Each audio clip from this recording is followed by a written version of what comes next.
ሰው በጥምቀት ጻድቅ ይሆናል? ኧረ በፍጹም። አባቶች በጥምቀት ሰዎች ጻድቅ ሆነዋል ብለው ያውቃሉ? ኧረ በፍጹም። መጽሐፍ ቅዱስ በጥምቀት ሰው ጻድቅ ይሆናል? ኧረ በፍጹም። በጌታ እራት ሰው ጻድቅ ይሆናል? ኧረ በፍጹም። በምንድን ነው? እኛ በእርሱ ሆነን የእግዚአብሔር ጽድቅ እንሆን ዘንድ ኃጢአት ያላወቀውን እርሱን ስለኛ ጻድቅ አደረገው። ይሄ ብቻ ነው ወይስ ሌላም ጥቅስ አለ? አለ። አንድ ጊዜ በማቅረብ የሚቀደሱትን ለዘለዓለም የሚቀጥለውን ኃጢአት እስኪሰሩ አይደለም ለዘለዓለም ፍጹማን አድርጓቸዋል ነው የሚለው። ስለዚህ አንቺ ካመንሽ ለዘለዓለም ፍጹም ነሽ። በደንብ እስከ መቼ ድረስ ነው ፍጹም ነሽ? ለዘለዓለም። እስከ መቼ? ለዘለዓለም። ለዘለዓለም ፍጹማን ነሽ? አዎ። እንዴት ሆነ? ምክንያቱም ኢየሱስ ክርስቶስ ይሄንን ጽድቅ ነው የሰራልሽ። ኢየሱስ ክርስቶስ ይሄንን ፍጹምነት ነው የሰጠሽ። ስለዚህ ፍጹምነትና ጽድቅ የምንቀበለው ነው እንጂ እኛ የምናመጣው አይደለም። ስለኔ ሲል መስቀል ላይ ኃጢአት የሆነ ኢየሱስ የሚባል አምላክ አለኝ። እኔ በእርሱ ሆኜ የእግዚአብሔር ጽድቅ ሆን ዘንድ የንጉሱ ጽድቅ ሆን ዘንድ የሰው ጽድቅ አይደለም። ስለዚህ ስለኔ ሲል እሱ ኃጢአት ከሆነልኝ እኔ ጻድቅ ነኝ ማለት ነው። እኔ ጻድቅ ነኝ። ለምን?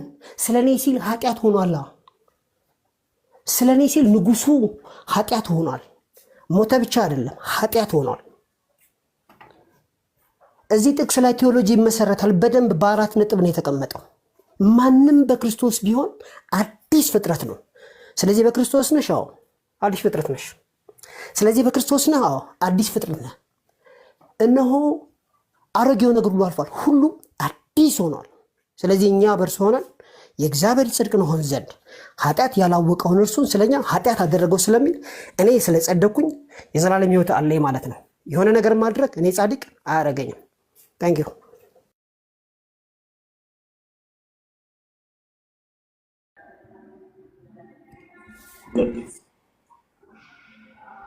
ልደት እንኳን ደህና መጣ። አንዴ እንዳታስጀምሪው እሺ። ልደት ሰላም በለን። እሺ ያለው ሁላችሁንም የማይመች ቦታ ስለሆንኩ እሺ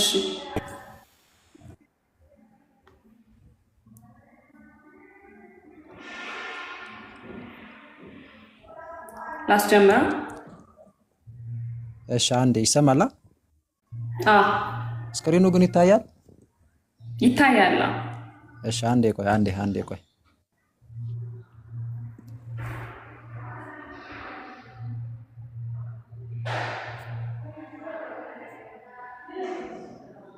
እሺ ማስጀመር ትችያለሽ። በስመ አብ ወወልድ ወመንፈስ ቅዱስ አሐዱ አምላክ አሜን። እግዚአብሔር አምላካችን ያስተምረን።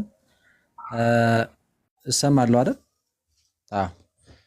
እንግዲህ ወንድማችን በኋላ ላይ እንትን ያለውን እሱን ሐሳብ በኋላ ሰጥበታለሁ። ለማንኛውም የሰው ልጅ ለመዳን ምን ያስፈልገዋል የሚለው ነገር ነው ርዕሳችን እና በጣም በግልጽ በሆነ መንገድ ጌታችን መድኃኒታችን ኢየሱስ ክርስቶስ ይነገረናል። እውነት ነው የሰው ልጅ የመዳኑን ጉዳይ በራሱ የሚያመጣው ምናምን አይደለም፣ ወይም በሰው አይደለም የዳን ነው። አምላካችን ሰው ሆኖ የእግዚአብሔር ልጅ ያው እግዚአብሔር ልጅ ጌታችን መድኃኒታችን ኢየሱስ ክርስቶስ ሰው ሆኖ ሞታችንን ሞቶልን ህይወትን ይሰጣል። የመዳናችንን በር የከፈተልን መርገማችንን የሻረው። ግን እኛ ደግሞ ለመዳን እያንዳንዳችን የሚጠበቅብን ነገር አለ። ለምሳሌ የሰው ልጅ ይህንን ሳያምን አጠቃላይ ክርስቶስ የገለጠውን ትምህርት ሳያምን በፍጹም ሊድን አይችልም። ምክንያቱም ክርስቶስ በእኔ የሚያምን ነው የዘላለም ህይወት ያለው ይላል እንጂ በቃ ምን ሞቼላችኋለሁ፣ ስለ ኃጢአታችሁ ፈንታ ተሰቅያለሁ፣ ስለዚህ ሁላችሁም ድናችኋል አይልም። የሚድኑት በእርሱ የሚያምኑት ናቸው። በእርሱ ማመን ሲባል ደግሞ እሱ በገለጠው በትምህርቱ ማመን ነው። ለምሳሌ ከትምህርቱ መካከል አንዱ ለመዳናችን ክርስቶስ የነገረን ነገር አለ። በዚህ በማርቆስ ወንጌል ምዕራፍ 16 ቁጥር 15 እስከ 16 ስትመለከቱ ወንጌልን ለፍጥረት ሁሉ ስበኩ፣ ያመነ የተጠመቀም ወይም ያመነና የተጠመቀ ማለት ነው ይድናል፣ ያላመነ ግን ይፈረድበታል ይላል። ስለዚህ ከኔ የሚጠበቅ ነገር አለ። ማመን አለብኝ፣ መጠመቅ አለብኝ። ክርስቶስ ቤዛ እንደሆነልኝ አምኜ እሱ የገለጠውን ትምህርት ሁሉ ተቀብዬ አምኜ መጥቼ ስጠመቅ ነው ምንድነው። ካላመንኩስ ፍርድ ውስጥ ነው የሚሆነው። ስለዚህ ማመንና መጠመቅ አለበት ሰው። ሰው ሳይጠመቅ ከኃጢአቱም ሊታጠብ አይችልም፣ የእግዚአብሔር ልጅ ሊሆንም አይችልም። ይህንን ቅዱሳት መጻሕፍት ይናገራሉ። ሐዋርያው ቅዱስ ጳውሎስ ራሱ ክርስቶስ ከተገለጠለት በኋላ እንዲጠመቅ ነበር የላከው። ሂድ የምታደርገውን ይነግሩሃል ብሎ በዚህ በሐዋርያት ሥራ ምዕራፍ 22 ላይ ስትመለከቱ ከሄደ በኋላ ሐናንያ ምን አድርግ ነው ያለው? ተነስ ጳውሎስ ለምን ትዘገያለህ? ስሙን እየጠራ ተጠመቅ፣ ከኃጢአትህም ታጠብ። አንድ ሰው ከኃጢአቱ ከታጠበ ነው ድኗል የምንለው ወይም ዳነ የምንለው በነገራችን ላይ እንጂ ከነ ኃጢአቱ ሆኖ ድኗል ልንል አንችልም። ስለዚህ አሁን በእርግጠኝነት ዳኒ በእምነት ብቻ ነው እንደሚል ተስፋ አደርጋለሁ። ቅድም እሱንም አልተናገረም። ባይዚ በጣም ገርሞኛል። እንዲሁ ዝም ብሎ ዋጋ ተከፍሏል በቃ በዛ ድነናል የሚል ነገር ነው የተናገረው። በኋላ እመጣበታለሁ። ስለዚህ ሰው አምኖ መጠመቅ አለበት ከኃጢአቱ እንዲታጠብ። ከኃጢአቱ ያልታጠበ እሱ አልዳንም። ጳውሎስ እንደዛ ነው የተባለው። የሐዋርያት ሥራ ምዕራፍ 2:38ንም ተመልከቱ። ከዚህ ውጭ ግን ልክ ክርስቶስ በእኔ የሚያምን የዘላለም ሕይወት አለው እንዳለው በዮሐንስ ወንጌል ምዕራፍ 6 ላይ ቁጥር 51 እስከ 56 ስትመለከቱ ስጋዬን የሚበላ ደሜን የሚጠጣ የዘላለም ሕይወት አለው ነው ያለው። ስለዚህ አየው ማመን መጠመቅ ከዛ ደግሞ ስጋና ደሙ መብላት መጠጣት ፓኬጅ ነው የምትወስደው። ስጋውን ሳትበላ ደሙን ሳትጠጣ የዘላለም ሕይወት ሊኖርህ አይችልም፣ ልትድን አትችልም። የዘላለም ሕይወት መዳን ነው። በማቴዎስ ወንጌል ምዕራፍ 26 ቁጥር 16 እስከ 28ም ተመሳሳይ ነገር ይነግረናል። እንካችሁ ስጋዬ ነው ብሉ፣ እንካችሁ ደሜ ነው። ስለ ብዙዎች የኃጢአት ይቅርታ የሚፈሰው የአዲስ ኪዳን ደሜ። የኃጢአት ይቅርታ ምንድን ነው? መዳን ነው። ከኃጢአት መታጠብ ነው፣ መንጻት ነው። ደም ሳይፈስ ስርየት የለም ነበረ። ስለዚህ የፈሰሰውን ደም ስጋዬን ብሉ ደሜን ጠጡ ብሎ ሰጥቶናል። ይህንን ክደህ ልድን አትችልም። ባይዞ ይህንን ማመን አለብህ። ይህንንም መብላት መጠጣት መቻል አለብህ። እሱ ብቻ አይደለም፣ የመንፈስ ቅዱስን ጸጋ ትቀበላለህ። ከዛ በኋላ ልጅ ከሆንክ በኋላ የእምነት ስራ መስራት አለብህ። ትእዛዛቱን መጠበቅ አለብህ። ለምሳሌ ማቴዎስ ወንጌል ምዕራፍ 19 ቁጥር 16 ላይ እኛ መጽሐፍ ቅዱስ ገልጠን ነው አይዞህ የምንናገረው። ምንድን ነው የሚለው? አንድ ሰው ጌታ ሆይ ወደ ህይወት እንድገባ የዘላለም ህይወትን እንዳገኝ ምን ላድርግ ብሎ ጠየቀው። ክርስቶስ ሲመልስ ምንድን ነው ያለው? ወደ ህይወት መግባት ብትወድ ትእዛዛትን ጠብቅ ነው ያለው። የትኞቹን? ይሄው አትግደል፣ አታመንዝር፣ አትስረቅ ነው ያለው። ክርስቶስ ሞቶልኛል ብሎ ሰው ትእዛዙን ባይጠብቅ ይሄ ሰው አይድንም። ራሱ ክርስቶስ በዚህ ማቴዎስ ወንጌል በዮሐንስ ወንጌል ምዕራፍ 5 ላይ ምንድን ነው የሚለው? ምዕራፍ 5 ቁጥር 15 ላይ ምዕራፍ 5 ቁጥር 2 ላይ ያው ጊዜው ትንሽ አጭር ስለሆነ ስፈትን እንትላልኩ። ምዕራፍ 5 ቁጥር 2 ላይ ምንድን ነው የሚለው?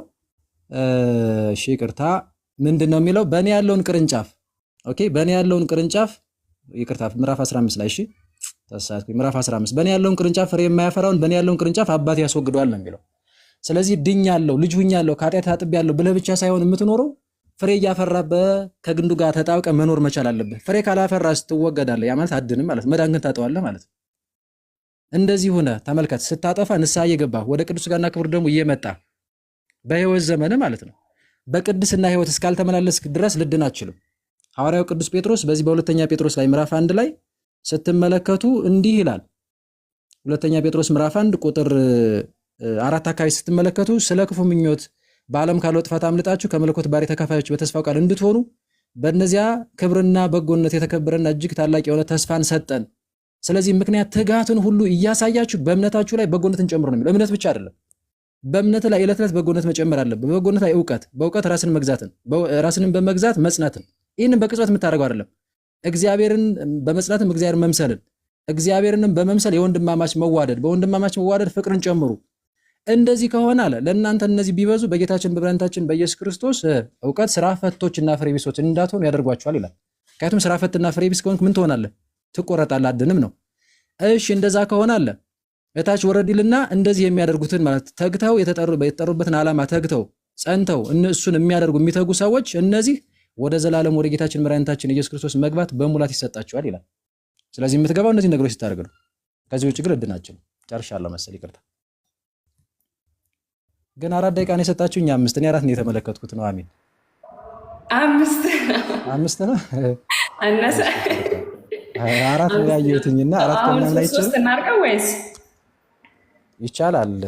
3 ይሁንና እንትን ማለት ስለሆነ ያነሳቸው ነጥቦች ያኔ እንደዛ ስማማለህ ማማለው ከዛ እንጠያየቃለን። ቴንክ ዩ 3 ደቂቃ ያዝልኝና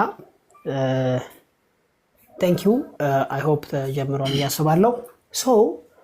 ወንድማችን ስለ መዳን አውርቷል። ስለ መዳን ያወራ እንጂ ስለ ጽድቅ አላወራም።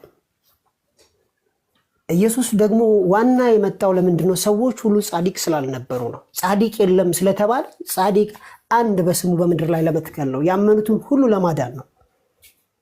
ሰው እንዴት ነው የሚጸድቀው ሲባል አሁን እዚህ በጠይቃቸው ይዘረዝራሉ። መጽሐፍ ቅዱስ ግን በምንድን ነው የሚጸደቀው ሲባል አንድ ቦታ ላይም በጥምቀት ይጸደቃል ተብሎ አልተጻፈም።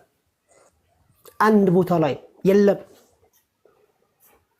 ሰው እንዴት ነው የሚጸድቀው ብላችሁ ስጠይቋቸው በአባቶች አንድም ሰው በጥምቀት ጸደቀ የሚል የለም። አንድም ሰው ሳይጸድቅ አይድንም። መጽደቅ ማለት ምን ማለት ነው ሲባል በእግዚአብሔር ፊት ትክክል መሆን ማለት ነው። በእግዚአብሔር ፊት ትክክል መሆን ማለት ነው። ጀስቲፋይድ መሆን፣ ራይቸስ መሆን ማለት ነው። ስለዚህ እኔ በእግዚአብሔር ፊት እንዴት ነው የምጸድቀው ሲባል እኔ መጽሐፍ ቅዱስ በእምነት ከጸደቅን ይላል። በጥምቀት ከጸደቅን አይልም። በጌታ እራት ከጸደቅን አይልም።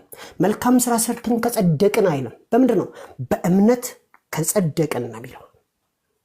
ስለዚህ ሰው በምንድን ነው የሚጸድቀው? ብቸኛ በእምነት ብቻ ነው። ስለዚህ በእምነት ብቻ ይጸደቃል። ከዛስ ክርስቶፎረስ የዘረዘራቸውን ደግሞ የዳነ ሰው ይሄን ያደርጋል፣ ይጠመቃል፣ የጌታ እራትን ይወስዳል፣ ሁሉ ነገር ያደርጋል።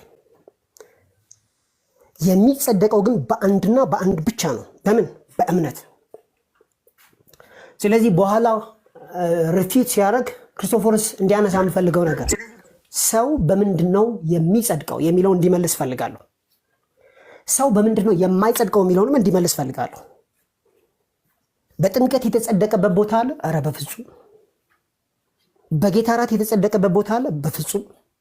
ለነዳያን በመስጠት የተጸደቀበት ቦታ አለ? ኧረ በፍጹም። የሆነ ነገር በማድረግ በእግዚአብሔር ፊት ሰው ትክክል የሆነበት ቦታ አለ? ኧረ በፍጹም የለም እኮ ነው ያልኩ ያለሁት። ላለ ነገር በማስረጃ ሮሜ ምዕራፍ 1 ቁጥር 5 ላይ አለ በእምነት ከጸደቅን ይላል። አብርሃም አመነ እምነቱም ጽድቅ ሆኖ ተቆጠረለትና፣ መቼ ጽድቅ ሆኖ ተቆጠረለት ካለ በኋላ ከመገረዙ በፊት ነው ይላል። ከዛም በኋላ ላመነው እምነት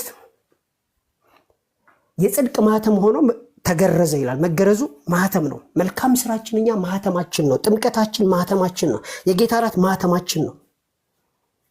ስለዚህ አሁንም ድጋሚ ጠይቃለሁ፣ የመጽደቅ ጉዳይ ኢግኖር ሊደረግ አይገባም። ሰው እንዴት ነው የሚጸድቀው? በእግዚአብሔር ፊት ትክክል የሚሆነው እንዴት ነው? በእግዚአብሔር ፊት ትክክል ያልሆነ ሰው አይጸድቅም። ያልጸደቀስ ደግሞ የእግዚአብሔር መንግስት አይወርስም። ስለዚህ እንዴት ነው የምትጸድቁት? ንገሩ። ቴንክ ዩ።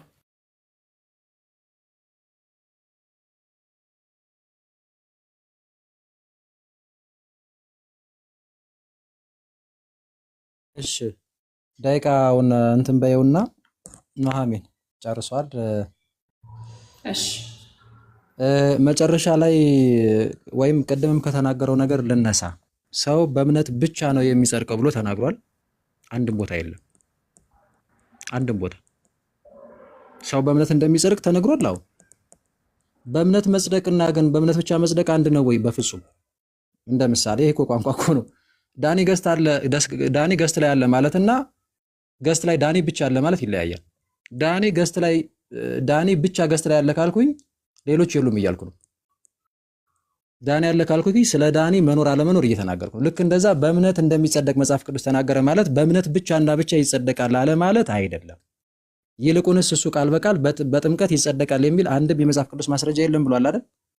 ሮሜ ምዕራፍ 6 ከቁጥር 3 እስከ 6 አውጡና ተመልከቱ። እንዲህ ነው የሚለው፣ ከእንግዲህ ወዲያ ለኃጢአት እንዳንገዛ የኃጢአት ስጋ ይሻር ዘንድ አሮጌው ሰዋችን ከእርሱ ጋር እንደተሰቀለ እናውቃለን፣ የሞተስ ከኃጢአቱ ጸድቋልና ይላል። ከፍ ብሎ ስታነቡ የምንሞተውና የምንቀበረው በጥምቀት ነው ይላል። ከክርስቶስ ጋር የምንሞተው የምንቀበረው የምንነሳውን በምንድን ነው ይላል? በጥምቀት ነው ይላል። ስለዚህ የምንሞተውና የምንቀበረው በጥምቀት ከሆነ የሞተስ ከኃጢአቱ ጸድቋል ሲል ምን እያለ ነው? የተጠመቀ ከኃጢአቱ ጸድቋል እያለ ነው። አንድ ሁለተኛ፣ ቅድም ቅዱስ ጳውሎስ ተነሳና ስሙን እየጠራ ከኃጢአት ታጠብ ሲባል ምን እየተባለ ነው? ንጻ እየተባለ እኮ ነው። መንጻት እኮ ነው መጽደቅ። ኃጢአታችሁ ይሰረይ ዘንድ ተጠመቁ ማለት እኮ ንጹህ ሁኑ ማለት እኮ ነው። የኃጢአት ስርየት የኃጢአት መወገድ እኮ ነው አይደለም እንዴ? አንዱ መጽደቅ የምንለው መጽሐፍ ቅዱስ እየተናገረ ነው። ዳኒ መጽሐፍ ቅዱስ እየተናገረ ነው። ከዚህ ውጭ ግን ምን የሚል ነጥብ ነበር ያነሳው? ይሄ በእምነት ብቻ ይጸደቃል ምናምን አንድም ቦታም የለም። እኔ በተደጋጋሚ ክርስቶስ ኃጢአት ሆኗል እያለ በጣም የሚቀፍ ነገር ሲናገር ነበር። ክርስቶስ ስለ ኃጢአታችን ሞተ እንጂ ኃጢአት አልሆነም፣ ወይም ወደ ኃጢአትነት አልተለወጠም። ይህ በጣም የሚከረፋ ነገር ነው። በኋላ ምናልባት ልንሄድበት እንችላለን፣ ከርሱም ትንሽ ወጣ ስለሚል። ከዚህ ውጭ ግን ሰው በጥምቀት ጻድቅ ይሆናል፣ በጌታ ስጋና ደም ጻድቅ ይሆናል፣ እነዚህ የሚባል ነገር የለም አለ። እኔም ፕላስ ደግሞ አላወራም ብሏል እንዴ። ሰው ማመን አለበት፣ ሰው መጠመቅ አለበት፣ ሰው የመንፈስ ቅዱስን ስጦታ መቀበል አለበት፣ ሰው መዳን አለበት። ኢኒሻሊ እነዚህን ነገሮች ሳያደርግ ማለት ሰው ቅዱስ ጋርና ክብር መብላት መጠጣት አለበት። እነዚህን ነገሮች ሳያደርግ የእግዚአብሔር ልጅ ሊሆን አይችልም፣ ሊነጻ አይችልም ብዬ እኮ ተናግሬያለሁ እኮ። ከዛ በኋላ ደግሞ በሕይወት ዘመኑ ክርስቶስን በመምሰል ሕይወት መመላለስ አለበት። ባይመላለስስ አይድንም፣ መዳኑን ያጣል፣ ተቆርጦ ይጣላል። ስለዚህ በጣም ግልጽ የሆነ ነገር ነው የተናገርኩትና ያን ያህል አስፈላጊ የሆነ ነገር ስላልተናገረ የምጠቅሰው ማለት ጥቅስም ምንም አላወራም። እኔ እንደውም ብዙ ጥቅሶችን ተናግሬ ነበረ። ነገር ግን እነሱንም አሁን ለምሳሌ ስጋዬን የሚበላ ደሜን የሚጠጣ የዘላለም ሕይወት አለው የሚለውን ሲቃወሙ አላየሁኝም። እኔ ያመነ የተጠመቀ ይድናል፣ ኃጢአታችሁ ይሰረይ ዘንድ ተጠመቁ የሚለውን ጠቅሼ ነበር፣ አልተቃወመው። ተቀብሎት እንደሆነ እንግዲህ በኋላ ቸክ እናደርገዋለን። ትእዛዛቱን መጠበቅ እንዳለበት ሰው ወደ ዘላለም ሕይወት እንዲገባ መንግስቱን እንዲወርስ ጠቅሼ ነበር። እሱን አልተቃወሙም። ተቀብሎት ከሆነ እሰየው፣ እሱን ነው የምንፈልገው። ፍሬ ማፍራት እንዳለበት ጠቅሼ ነበር፣ አልተቃወመው። ተቀብሎት ከሆነ እሰየው፣ ተጨባብጠን ነው የምንወጣው። እግዚአብሔር ይስጥልኝ ከተቀበለው ማለት ነው። ደቂቃ ስንት ነው የሚሰጠን? 3 ኦኬ 3 ይበቃል። እሺ 3 ግን አይበቃም እንዴ? 3 5 ቢሆን አሪፍ ነው መሰለኝ። 5ም 10ም ቢሆን ምክንያቱም ይሄ የሚያጨቃጭቅ ነው። ኦኬ እሺ 5 ላድርገው። የቅድሙ 3 ነበር ለሁለታችሁም እኩል ይሰጣል። አሁን ጥያቄና መልስ ነው። ከዛ ማናጠቃልላለን። ጥያቄና መልስ ስለሆነ ነው። ጥያቄና መልስ ከሆነማ እንደውም አጠር ቢል ይሻላል። በጣም ሲበዛ ሜን ስላሉ ሜቢ እንደዛ ካላችሁ እንጂ 4 እናድርገው። እሺ በቃ ለምን 4 ይሁን? ኧረ በእናትህ 5 ይሁን። እኔ 10 ይሁን እያልኩኝ አንተ 4 ትላለህ እንዴ? እኔ ችግር የለብኝም እኮ 10 ቢሆን፣ ግን ሌሎችንም እንድናስብ ነው። ጥያቄ ተብሎ 5 ደቂቃ የለም። እኔ አላውቅም። ለማንኛውም ወንድማችን 5 ደቂቃ ያዥልኝና ጥያቄ ጠይቃለሁ። ክርስቶስ ስለአንተ ኃጢአት ሆኗል አልሆነም? ኃጢአት ሆኗል ስትለኝ ምን እያልከኝ ነው? አብራራልኝ። ከመጽሐፍ ቅዱስ አውጥቼ ነው የምነግርህ። መጽሐፍ ቅዱስ ኢየሱስ ክርስቶስ አንዴ ከሆነ ክርስቶስ እኔ ተለውጧል አላልኩም። እኔ ተለውጧል አላልኩም። አዳምጥ። ጥያቄው የኔ ስለሆነ አዳምጥ። ጥያቄው የኔ ስለሆነ አዳምጥ። መጽሐፍ ቅዱስ ኢየሱስ ክርስቶስ እኛ በእርሱ ሆነን የእግዚአብሔር ጽድቅ እንሆን ዘንድ ኃጢአት ያላወቀውን እርሱን ኢየሱስን ማለት ነው ስለኛ ኃጢአት አደረገው የሚል ቃል መጽሐፍ ቅዱስ ውስጥ አለ የለም? በነገር ላይ ዳንዬ ክርስቶስ ስለኛ የተጠየቀውን ብቻ መልስ። አይደለም ርዕሱ፣ ከርዕስም ወጣለ። የተጠየቀውን መልስ። ምክንያቱም አውርተህ ነው ስላነሳ ነው። ርዕሱ እሱ አይደለም። አንተ እንደውም የተናገርከው ርዕሱ እሱ አይደለም። ይከረፋል አልክ እኮ። አይ ርዕሱ እሱ አይደለም። ለምን አወራው ስትል ይሄ ይብራራል። ባይዚ ስለኛ በኃጢአታችን ተላልፎ መሰጠቱን ነው እንጂ መናገር ነው እንጂ ክርስቶስ ወደ ኃጢአትነት ተለውጧል የሚል ነገር የለም። አይ ብራዘር ቅድም ይከረፋል ስላልክ መጽሐፍ ቅዱስ ውስጥ አለ ለማለት ነው። ተስማማን? ከተስማማን እናርፋለን እያልኩ ነው ወዳጅ። እኔ አብራራም አልወጣኝም። ይከረፋል ስላልክ ያኛውን እንጨርስና ወደ መጨረሻ ወደዚህኛው ብንሄድ አይሻልም? እሺ ደግሞ በጥምቀት ሞተናል ብለሃል። አንተ የሞትከው በጥምቀት ነው ወይስ በመስቀሉ ላይ ነው የሞትከው? ሮሜ ምዕራፍ 6 አንብበው። መስቀል ላይ ነው የሞትከው? አዳምጠኝ ቆይ። መስቀል ላይ ነው የሞትከው ወይስ በጥምቀት ነው የሞትከው? ይኸውልህ ክርስቶስ ስለኔ ሞቷል አይደል? እኔ ደግሞ ከክርስቶስ ጋር የምሞተው ስጠመቅ ነው። ሮሜ ምዕራፍ 6 ከቁጥር 3 ጀምሮ ላንብበው። ስትጠመቅ ነው? አብረህ ስትሰቀል ነው የሞትከው? ከክርስቶስ ጋር አብረህ አልተሰቀልክም? ከክርስቶስ ጋር ተሰቅያለሁ፣ ግን ተግባራዊ የሚሆነው ግን በምንድን ነው? በጥምቀት ነው። ሳትጠመቅ እሱን ባይዘ ገንዘብ ከክርስቶስ ጋር ስትሰቀል ሳትሞት ነው የወረድከው ብራዘር።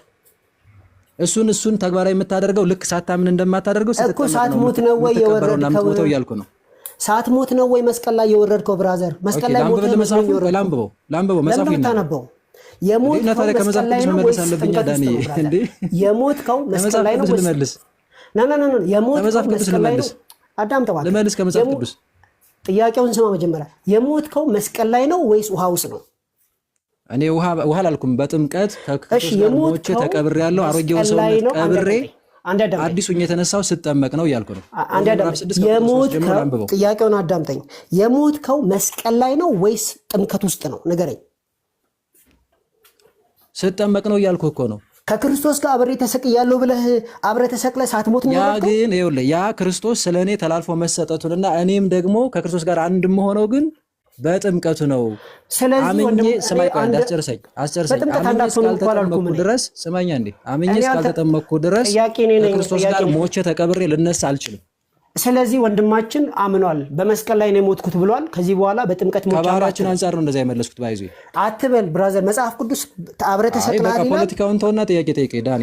ስለዚህ ከክርስቶስ ጋር ተሰቅለናል ይላል። ከክርስቶስ ጋር ተሰቅለናል። ስለዚህ እዛ ሞተን ወርደን። እሱ ግን ተግባራዊ የሚደረገው ምን ሲሆን ነው? ስትጠመቅ ነው። እኔ አልጠየቅኩም። እሱ በተራ ጠይቀኛለች። ችግር የለውም። ኦኬ። ሌላው ደግሞ ስለዚህ የሞተም ከኃጢአቱ ጸድቋል ሲል ጥምቀት ላይ የሞተ ሳይሆን መስቀል ላይ የሞተ ነው ከኃጢአቱ የጸደቀው ማለት ነው አይደለም? ምን ሞተው በምንድን ነው ይላል? ሞተን ምን መስቀል ላይ ነው። ከሞቱ ጋር አንድ ምን ሆነው በምንድን ነው ይላል? በጥምቀት ነው አይደል? ከክርስቶስ ጋር ተሰቅለናል እኮ ነው። ላምበበው ፕሊስ አስወራኝ ዳኒ ላምበበው። እንግዲህ ክርስቶስ በአብ ክብር ከሙታን እንደተነሳ እንዲሁ እኛ በአዲስ ሕይወት እንድንመላለስ ከሞቱ ጋር አንድ እንሆን ዘንድ በጥምቀት ከእርሱ ጋር ተቀበርን አይልም? ስለዚህ ሞተ የምትቀበረው በጥምቀት ነው። ስለዚህ የሞተ ስካሪያቱ ጸድቋል ሲል የምትሞትበት ሳይሆን የምትቀበርበት ነው። ሰዓት ሞት ትቀበራለህ እንዴ? ሞተ እኮ ነው የምትቀበረው። መስቀል ላይ ትሞትና ወርደህ ጥምቀት ላይ ጋር አንድ መሆን ማለት እኮ በነገራችን ላይ ከክርስቶስ ጋር መስቀል ላይ ነው የምትሞተው። ብራዘር መስቀል ላይ ነው የምትሞተው። እንዴት ነው? አሁን አብራሪ ነህ ጠያቂ ነህ? እኔ እኮ ግራ ተጋባሁ ዳኒ። ሁለቱንም ብራዘር። እሺ ወደሚቀጥለው ጥያቄ እንታ። እሺ ቅድም ዮሐንስ 6:50 ለን አልተቀበለው ምናምን ብለሃልና ዮሐንስ 6:47 ምን ይላል? ላንብብልህ። በእርሱ የሚያምን የዘላለም ሕይወት አለው ይላል። ከዛ በኋላ ግን ስለሚበላ ነገር ሲጠይቁት ክርስቶስ ደግሞ ስላለም ሕይወት ስለሚሰጠው ስጋው አይ በእርሱ በእኔ የሚያምን የዘላለም ሕይወት አለው የሚለው አውቀዋለሁ እኮ። ላንብብልህ፣ ይነበባ ሰው ይስማው። አንብበው። እውነት እውነት እላችኋለሁ በእኔ የሚያምን የዘላለም ሕይወት አለው ይላል አይልም?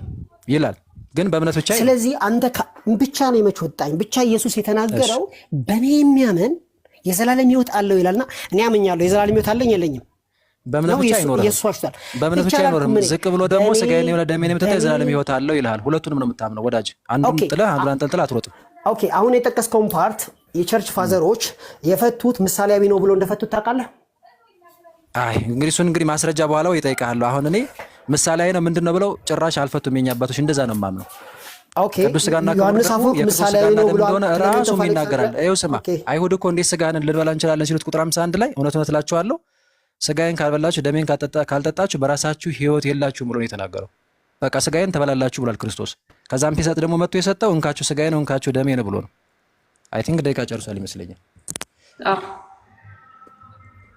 ምሳሌ ያልከውን እስቲ እንግዲህ ዛሬ ምናልባት ደቂቃው አጭር ስለሆነ ክሌሜንቶ አሌክሳንድሪያ አንዴ ኧረ ቆይ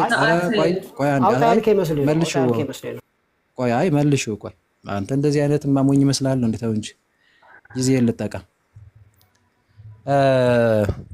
እሺ አሁን አስጀምሪልኝ። እሺ የማርቆስ ወንጌል ምዕራፍ 16 ቁጥር 16 ላይ ነው ዳኒ ያመነና የተጠመቀ ይድናል ያላመነ ግን ይፈረድበታል ይላል። ማን ነው የሚድነው? የተጠመቀ ይድናል ይላል፣ ያላመነ ግን ይፈረድበታል። ያልተጠመቀ ግን አይደለም። ስለዚህ የሚድነው ያመነና የተጠመቀ ነው ወይስ ያመነ ብቻ? ያመነ የተጠመቀ በሚለው እንወስደዋለን። ከዛ በኋላ ግን ማብራራት። ስለዚህ የሚድነው ያመነና የተጠመቀ ነው ወይስ ደግሞ ያመነ ብቻ? ያመነ የተጠመቀ ይላል። አለቀ። ማለች እና ነች አይደል? ኤንድ ነች። ስለዚህ ያመነ የተጠመቀም ነው እንጂ እሺ እንደዚህ። ስለዚህ ያመነ የተጠመቀም ነው እንጂ የሚድነው ያመነ ብቻ አይደለም አይደል? ያላመነ ይፈረድበታል፣ ያልተጠመቀ ይፈረድበታል አይልም። እኔ አሁን ስላላመነ አላመጣሁኝም። የሚድነው ያመነ የተጠመቀም ነው ወይስ ያመነ ብቻ? እኮ ያልተጠመቀ ይፈረድበታል የለም፣ ግን ያመነ የተጠመቀ ይድናል። የሚድነው ማን ነው? ያመነ የተጠመቀ ነው ወይም ያመነ የተጠመቀም ነው ወይስ ያመነ ብቻ? ያመነ የተጠመቀ ይላል እዚህ ቦታ፣ ሌላ ቦታ ደግሞ። ስለዚህ ያመነ ብቻ ሳይሆን የሚድነው ያመነ የተጠመቀ ነው። ጥሩ ያመነ የተጠመቀ ይላል። እሺ አይሁድ እንዴት ስጋህን ልንበላ እንችላለን፣ እንዴት ደምህን ልንጠጣ ማለት እንዴት ስጋ ልንበላ እንችላለን ሲሉት ዮሐንስ ወንጌል ምዕራፍ 6 ላይ ክርስቶስ ምን ብሎ ነው የመለሰው?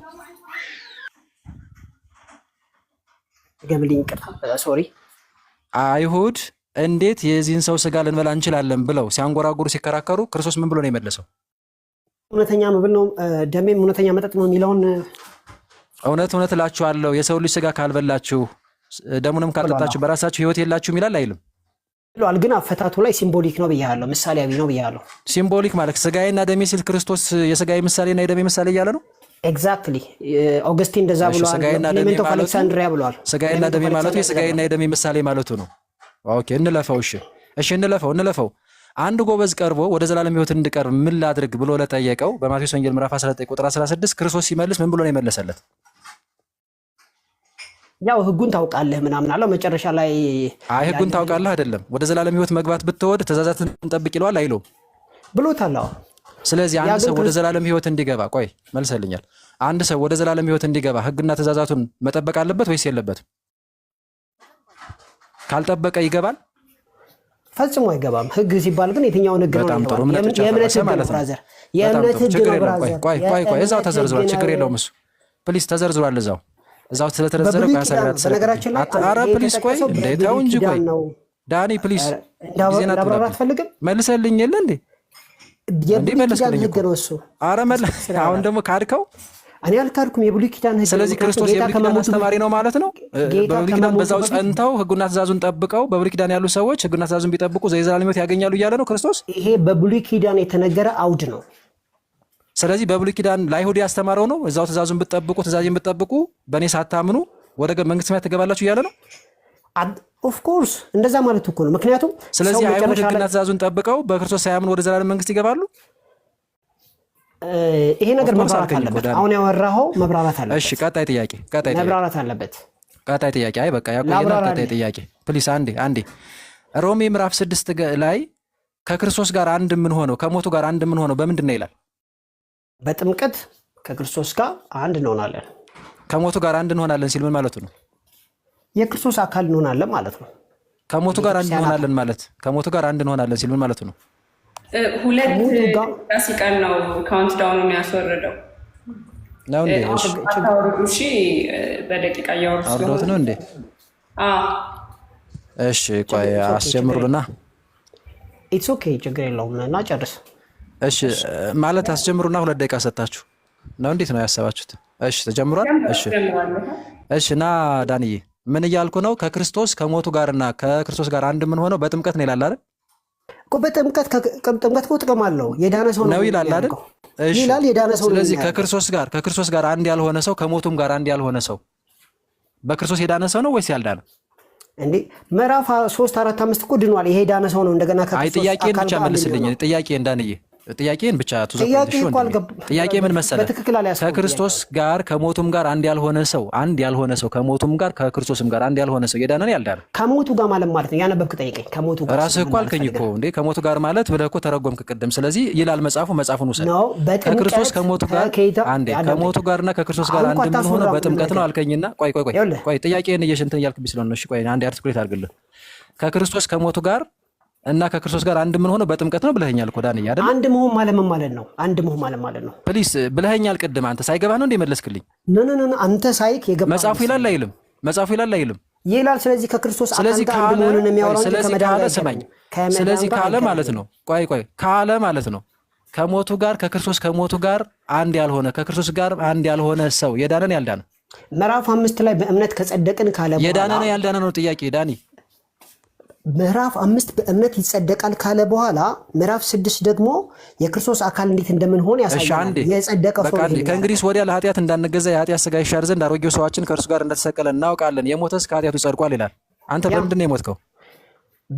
በመስቀሉ ላይ ነው የሞትኩት ከክርስቶስ ጋር አብሬ ተሰቅዬ ማለት። አውዱ እንደዛ ነው የሚናገረው። በመስቀል ላይ ነው የሞትከው።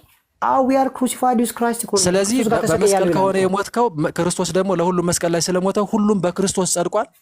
ሁሉም አላልኩም፣ ያመኑት ናቸው አብረው ተሰቅለው እንደገና ደግሞ ተቀብረው ከዛም በኋላ ክርስቶስን ለብሰው ይነሳሉ። ከሞቱ ጋር አንድ መሆን ማለት ምን ማለት ነው? ከሞቱ ጋር አንድ መሆን ማለት ጌታ እንደሞተ አንተም ትሞታለህ ማለት ነው። ስጋ ይሞታል። ስለዚህ ጌታ እንደሞተ የምንሞተው በጥምቀት ይላል አይልም ክፍሉ?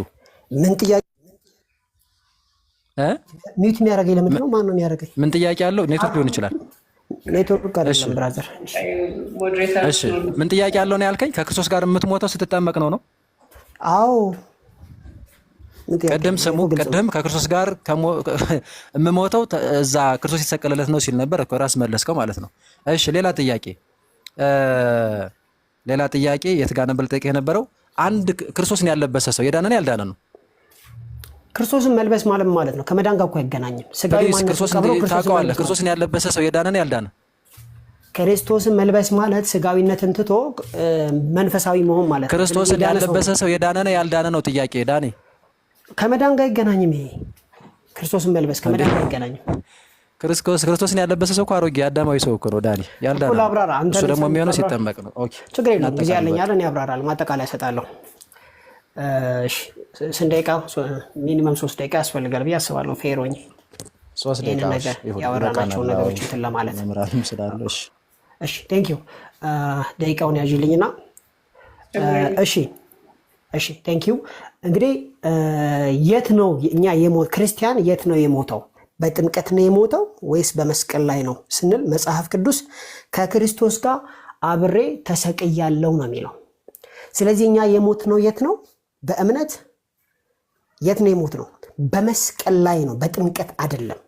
አትርሱት ይሄን ነገር። ስለዚህ የሞተስ ከኃጢአቱ ጸድቋል የሚባለው በጥምቀት የሞተ ሳይሆን በመስቀል ላይ የሞተ ነው እንጂ ከጥምቀት ጋር አይገናኝም።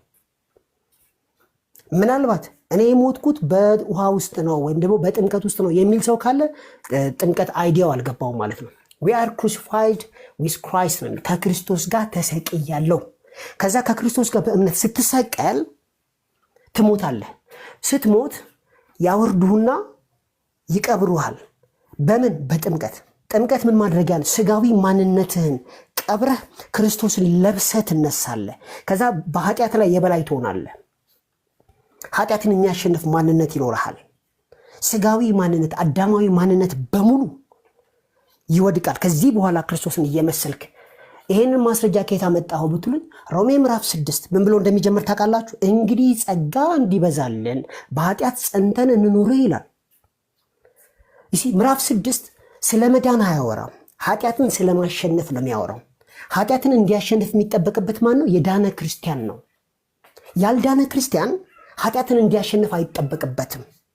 ስለዚህ ምዕራፍ 5 በእምነት ከጸደቅን ይላል። በእምነት ጸድቀሻል ማለት ነው ሲሰራ ትሹ። ከዛ ምዕራፍ 6 ደግሞ እንግዲህ ጸጋ እንዲበዛልን በምን?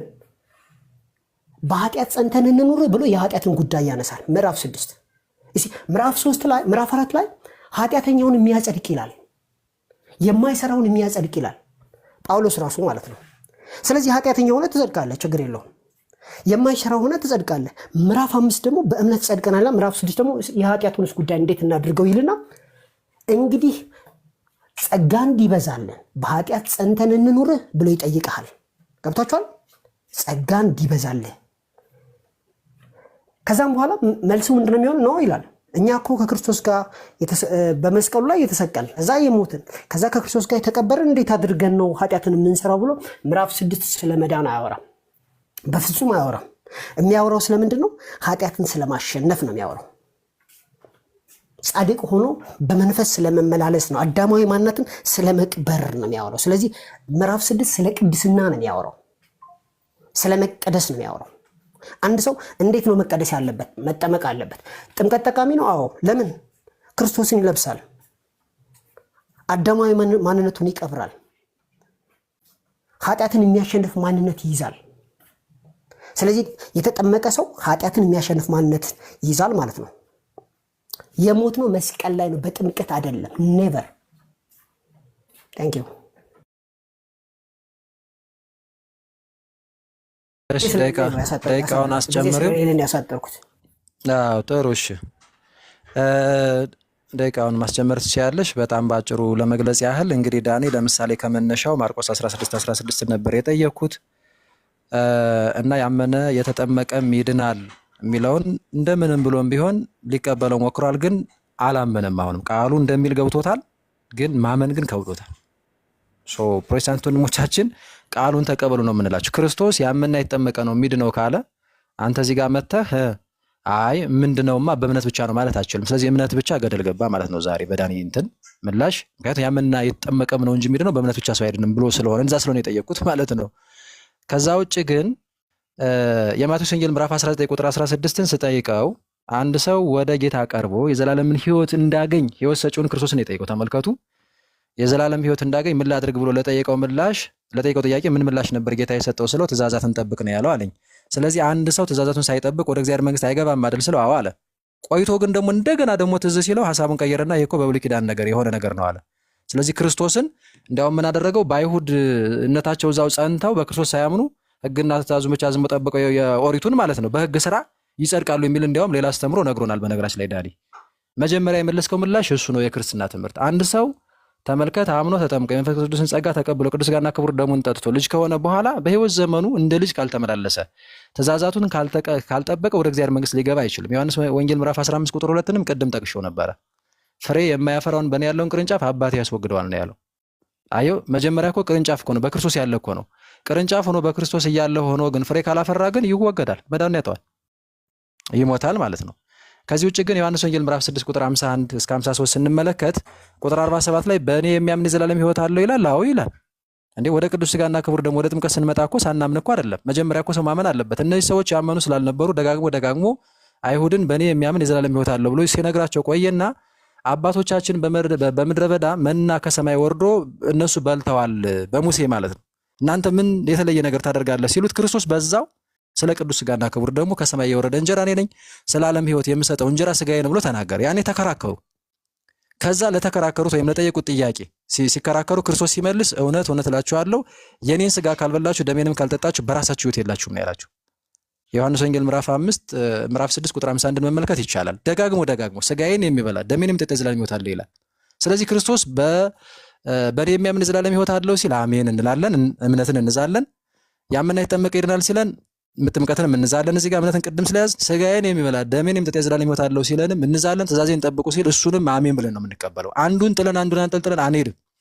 በመጽሐፍ ቅዱስ እምነት ብቻ ነው ለመዳን ለመጽደቅ የሚል አንድም ቦታ አይገኝም በነገራችን ላይ።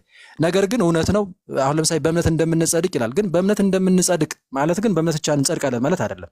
በእምነት በኩል ነው እንጂ በሕግ ስራ በኩል ወይም በኦሪቱ በኩል ሊዳን አይቻልም። ከዚህ ውጭ ግን ሲደመድም ጥምቀት እኮ ጠቃሚ አይደለም ምናምን አንልም ይላል። ለመዳን ነው ብትሉት ግን ጠቃሚ አይደለም ነው የሚላችሁ። ይሄ ማለባበስ ስራ ነው። ይሄ የትም አያዳርስም። እመኑ ነው የምንለው። እግዚአብሔር ይስጥልኝ።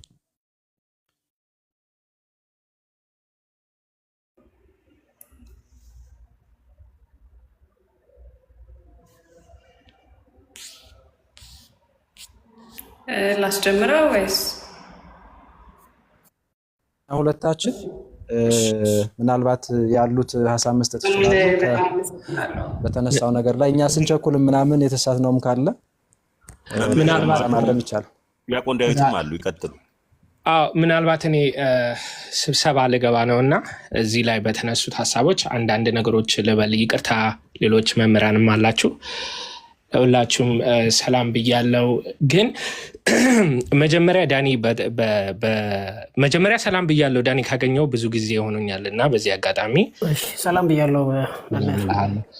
እንትን ሰው የራይቸስነስ ኦር ቢንግ ራይቸስ ኦር እነዚህ ኮንሰፕቶች አንደርስታንድ የምናደርገው በተለይ ሮሜ ላይ ብዙ እነዚህ ሀሳቦች ይነሳሉና in the imagery of a courtroom now.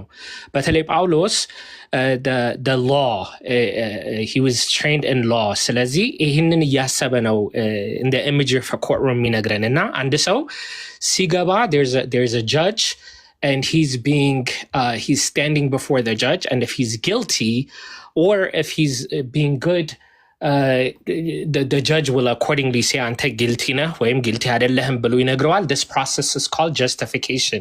ለምሳሌ in the book of Deuteronomy chapter 25 verse 1, if there is a dispute between men and they come into a court, ይላል the judge shall justify the righteous and condemn the wicked ይላል. So justification የምንለው ምንድነው? The process which the judge says አንተ ትክክል ነህ ትክክል አይደለህም ማለት ነው። እሺ ወደ ስፒሪቹዋል አንግል ደግሞ በተለይ ሮሜ ላይ ቅዱስ ጳውሎስ ይህንን ሲነግረን ምን እያለን ነው? እኛ we will appear before the righteous judge ክርስቶስ እና we will be judged according to the law. At that point በህጉ ብንሄድ እንወድቃለን. We will be called wicked. The only option we have there is to invoke Christ by faith. እዚህ ጋር መለስበታለሁ እንዴ በአንተ አምኛለሁ ስንል justification by faith የምንለው ለዚህ ነው። So even though we deserve hell and damnation, the process of that we're called we've been made right according to the judge. Righteousness ማለት ደግሞ according to the judge you have been made right ማለት ነው። ይህንን ሀሳቦች መጀመሪያ መሰረቱን መቀበል አለብን። ኦኬ ይሄንን ከገባን መሰረቱ ይሄ ከሆነ ወደ ዳኒ ጥያቄ ስንገባ ዳኒ is presupposing justification እና righteousness ሁለቱ ነገሮች የተለያዩ different concept አድርጎ ነው ያመጣቸው። ለዚህ ነው ዲያቆን ክርስቶፎሮስ righteousness የምንሆንበት በጥምቀትና righteousnessን አገናኝልኝ ሲለው ዲያቆን ክርስቶፎሮስ ኦኬ ስለ ነገረ ድህነት ውስጥ ሲገባ ኖ የኔ ጥያቄ righteousness ነው ብሎ ለይቶታል። So መጀመሪያ ወንድማችን ዳኒ you have to the ball is in your court to show us why you think justification and righteousness ሁለት የተለያዩ ኮንሰፕቶች እንደሆኑ ወደ justification by faith faith by the way ምን ማለት ነው የሚለውን ሳመጣው ከታላቅ ይቅርታ ጋር ግን መምህር አንድ ሐሳቤን ልጨርስ ሰዓት ስለሌለኝ ነው the book of Romans chapter 1 verse 16 through 17 it says this good news tells us how God makes us right in his sight. This is accomplished from start to finish by faith. As scriptures say, it is through faith that a righteous person has life. ይላል ሮሜ 1 ቁጥር 16 እስከ 17 Scriptures say የሚለው Paulos is invoking the book of Habakkuk chapter 2 verse 4 መጽሐፈ ዕንባቆም ምዕራፍ 2 ቁጥር 4 ላይ ምን ይላል it says they trust in themselves and their lives are crooked but the righteous will live by their faithfulness to God ይላል ይሄ ምን ማለት ነው በዛ ጊዜ they trust in themselves በራሳቸው ነው የሚያምኑት እንጂ እግዚአብሔር ያድነናል ብለው አያምኑም ነበረ ነው so faith እዚህ ጋር የሚለው ምንድነው በክርስቶስ ማመን ብቻ አይደለም ክርስቶስ ያድነናል in whatever process or method that he uses ብሎ ማመንም require ያደርጋል ማለት ነው ይሄንን በአማርኛ ነገርን ይያሉ ነው I do have to go በጣም ይቅርታ ስብሰባ ስላለብኝ ነው I know like ሐሳብ ሰጥቶ መውጣት ተገቢ አይደለም I'll try to come back as soon as possible ዳኒ እና ጥያቄም ካለ ጥያቄው ግን አልተመለሰም በደንብ አልተመለሰም I mean በሚገርም መልኩ በሚያሳዝን መልኩ ጭምር እሺ በኋላ አንድ ቦታ ላይ ሰው በጥምቀት justified ሆኗል የሚል righteous ሆኗል የሚል የለም ይሄንን መናገር ነበር በዳግ Yeah my point is you're separating it በኋላ መለሳለሁ I promise አለ ነገሩን ችግር የለውም የቱ ጋር አንድ ሰው righteous እንደሆነ በጥምቀት justified እንደሆነ በጥምቀት ይነገራል ሰላም በረከት እንዴት ነው እናስተልን ሰላም ናችሁ ነው አሚን ፈቅረሽልኛል ሰላም መምህር ሰላም ዳኒ justification ምንድነው ጽድቅ ምንድነው መጀመሪያ እስኪ ጽድቅ ምን እንደሆነ እንነጋገር justified ማለት በእግዚአብሔር ፊት ትክክል መሆን ማለት ሲሆን righteousness ማለት ደግሞ ፋይናል እንትን ማለት ነው verdict አይደለም justification is a verdict ምንም ኃጢአት የለበትም ማለት ነው verdict ነው ነገራችን ላይ justification እና righteousness ሁለት የግሪክ ቃል ነው እንዴ አንድ ቃሉ አንድ ነው አይደል ግሪክ በእንግሊዝኛው ነው ሪሌትድ ተርሞች ናቸው ነው እስከማውቀው ድረስ ኖ አይ መጽሐፍ ቅዱስ አዲስ ኪዳን በግሪክ ነው የተጻፈው ሁለት justification እና righteousness የሚል ሁለት የግሪክ ቃል አለ ቼክ ማድረግ ይኖርብኛል ጥያቄው እርግጠኛው እንጂ እነግራለሁ በጥምቀት ሰው justified የሚሆንበት ሁኔታ አለ እሺ ወደሱ እንምጣ ግን justification ምንድነው ራይት መሆን ማለት ምን ማለት ነው በእግዚአብሔር ፊት ያለ ነቀፋ መሆን ትክክል መሆን ማለት ነው ስለዚህ ሰው በጥምቀት በእግዚአብሔር ፊት ያለ ነቀፋ የሆነበትን ቦታ ካለ አሳዩን እሺ ስርየተ ኃጢአት justification ነው አይደለም በትራንሲቲቪቲ ይቻላል እንዲህ ነው እንዴ በሚል የሆነ ሲስተማቲክ ቴዎሎጂ በመስራት ይቻላል ከዛ በተረፈ ግን መጽሐፍ ቅዱስ በጥምቀት ጸደቁ የሚል ኃጢአት justification ነው አይደለም ኃጢአቱ ተሰርየዋል ማለት ኃጢአት የለበትም ማለት ሲሆን justified ማለት ግን ፋይናል verdict ነው እኮ እንደ ቅዱስ ጳውሎስም እኮ ሮሜ 3 ላይ የእግዚአብሔር ጽድቅ ተገልጧል ይልና እሱም ኃጢአትን ስለመተው ነው የሚል አይደል ጽድቁ ያ ግን ጥያቄ በጣም መሰረት ያለው ስለሆነ ራሷን በትነካ በዙሪያ በመኔት የእግዚአብሔር ጽድቅ ማለት ዲፋይን ያደርገዋል ሮሜ 3 ላይ የተገለጠው የእግዚአብሔር ጽድቅ ኃጢአትን ስለመተው ነው የሚለው አይደል ሙሉ በሙሉ አይገልጸውም ይሄ ቋንቋ በመናወራው ሙሉ በሙሉ ሳይሆን ሙሉ በሙሉ ልክ ነው በአንድ ጥቅስ ሁሉም ነገር አይገለጥም ግን የእግዚአብሔር ጽድቅ ማለት ኃጢአትን መተው ነው አይደለም የእግዚአብሔር ጽድቅ ማለት አንደኛ ራሱ ክርስቶስ ነው ማለት ይችላልው አንደኛ ሁለተኛ ለሰው የሚሰጠው ፋይናል verdict ነው በቃ ምንም ችግር የለበት ምንም ኃጢአት የለበት የሚወቀስበት የለበት ማለት ነው ስለዚህ ይሄ ነገር ስለዚህ የኃጢአት ስርየት justification ነው አይደል መልሱ አሁን እንዳልኩት ነው ማለት በጣም ለጥጠነው ወስደን ካልሆነ በስተቀር የኃጢአት ስርየት ነው አንድ ሰው የሚወቀስበት የሚከሰስበት የለም ማለት ነው ቅዱስ ጳውሎስ እኮ የእግዚአብሔር ጽድቅ ያለ ህግ ተገልጧል ይልና ሮሜ 3 ላይ ይሄ የተገለጠውን የእግዚአብሔር ጽድቅ ሲያብራራው ኃጢአትን ስለመተው ነው ይሄም ብሎ የኃጢአት ስርየት እንደሆነ ይናገራል እኮ አንድ ሰው ኃጢአቱ ከተሰረየለት justified ነው ኔክስት ስቴፕ ነው እሺ ስለዚህ ጥምቀት ለስርየት ኃጢአት ነው አይደለም ጥምቀት ሲጀመር ለኃጢአት ስርየት አይደለም። እንደ ወደዛ ሊል ከተባለ የሐዋርያት ሥራ ምዕራፍ 2 ላይ ተጠመቁ ኃጢአታችሁን ይቅር የኃጢአት ስርየት ታገኙ ዘንድ ይላል እኮ ቅዱስ ጴጥሮስ። እኮ ከጥምቀቱ ጋር ነው የሚያያዘው ወይስ ከንስሐ መግባቱ ጋር ነው የሚያያዘው? እንዴ ከምን ጋር ነው ዲስከሽን ውስጥ ልንገባ ነው። ዋናውን ፖይንት ያነሳሁትን እንተሳነል። እሺ ጥምቀት ኃጢአት አያስተሰርይም ብለህ ነው የምታምነው? አዎ፣ ግን መጀመሪያ መጽሐፍ ቅዱስ ላይ አንድ ጊዜም ቢሆን ሰው ጻድቅ ይሆናል ወይ በጥምቀት የሚለው የኒቅያን ክሪድ ትቀበላለህ? የኒቅያን ክሪድ እቀበላለሁ ከተብራራልኝ። እሺ የኒቅያ ክሪድ ጥምቀትን ቀጥታ ከኃጢአት ስርየት ጋር ነው የሚያገናኘው እኮ። ከየትኛው ኃጢአት ጋር? እሺ ኤኒዌይስ በቃ ግን ከኃጢአት ጋር ነው የሚያገናኘው። የትኛው ኃጢአት ያገናኘዋል? ግን የትኛውን ኃጢአት እያወራ ነው? የኒቅያ እናንሳው ከተባለ ስለዚህ ጥምቀት ግን ከኃጢአት ስርየት ጋር ነው የሚገናኘው አይደል? ኃጢአቱ የትኛው ነው የሚለውን እናብራራለን። ችግር የለም እኔ ላብራራልህ እችላለሁ። ግን ከኃጢአት ስርየት ጋር አይብራራም። ሲጀምር አዲስ ርዕስ ያነሳ ነው፣ ግን ሊብራራ የሚችል ሀሳብ አይደል። የትኛው ሲባል ቶታሊ ፓራላይዝድ የሚሆን አሰርሽን ነው። ይኸውልህ ዳኒ፣ አንተ ስህተት ምን መሰለህ? ጀስቲፊኬሽንን ከኃጢአት ስርየት ጋር ለማያያዝ ነው። ከኃጢአት ስርየት ጋር ጀስቲፊኬሽን ከተያያዘ ከሳክራመንትስ ጋር ይገናኛል ግዴታ። ጥምቀት ለምሳሌ የኃጢአት ስርየት ያመጣል፣ ስጋው ደግሞ የኃጢአት ስርየት ያመጣል። ለኃጢአት ስርየት የሚሆን የአዲስ ኪዳን ደሜ እንኩ ብሉ ጠጡ ተብሎ አይደል የተሰጠው? ስለዚህ አንድ ሰው ለኃጢአት ስርየት የሚሆነውን የፈሰሰውን ማውራት አለብኝ። ጓደኞች ሲወያዩ ሰምተህ ከሆነ ስለ የጌታ እራት አንዱ ጥቅሙ የኃጢአት ስርየት ማስገኘት ነው ብለው እኛ እንደውም እንደዚህ ነው የምናስተምረው እያሉ ነበረ እኮ። መምህር እኔ አሁን ማውራት አለብኝ።